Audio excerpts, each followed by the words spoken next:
Serial लेकर हम दीवाना दिल की कहानी अब उस मोड़ पर पहुंच चुकी है जहां हर सीन में छुपा है कोई न कोई राज और हर कैरेक्टर के चेहरे पर है नकाब। इस बार कहानी में एंट्री हुई है वंतिका की, जो हूबहू तारा जैसी दिखती है और अब पहुंच चुकी है सीधे सम्राट के घर। जी हाँ, वही सम्राट जिसने उसे पहले ऑफिस में नजरअंदाज किया, फिर पोस्ट ऑफिस में भी उसे इग्नोर किया। लेकिन किस्मत का ऐसा खेल कि अपनी ही बेटी के बहाने उसे इस घर में बुलाना पड़ गया। जैसे ही वंतिका इस घर में कदम रखती है, पूरा परिवार हैरान रह जाता है। खासकर उर्मी, जो अब सम्राट की पत्नी बन चुकी है।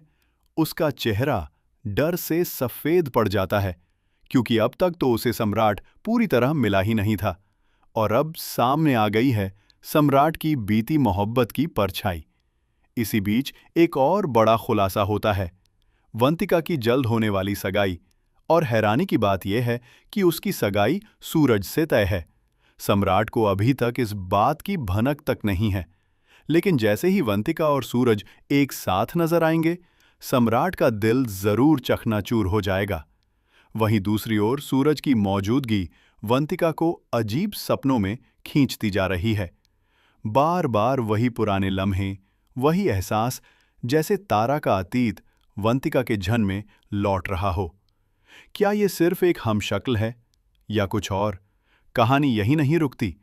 पंडित जी ने पूरे घर को रक्षा सूत्र बांधा, लेकिन सम्राट ने खास तौर पर वंतिका के लिए एक रक्षा सूत्र खुद लाकर उसके हाथों में बांधा, और ये कहते हुए कि आस की, ये पंडित जी ने दिया था तो मुझे लगा मैं भी बांध दूं, लेकिन प्लीज अब इस घर से चली जाओ।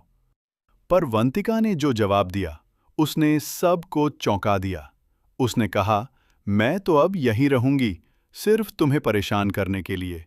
तुम्हें हर रोज मेरी मौजूदगी से चिढ़ होगी और मुझे वो देखकर मजा आएगा। अब जब वंतिका घर में ही रहने वाली है, सम्राट और उर्मी की जिंदगी में हलचल तो तय है। अब देखना ये होगा कि वंतिका की मौजूदगी सम्राट की पुरानी यादों को फिर से जगा देगी, या ये सब एक नई चाल है। और क्या सूरज और वंतिका की नज़दीकियां सम्राट को बर्दाश्त होंगी?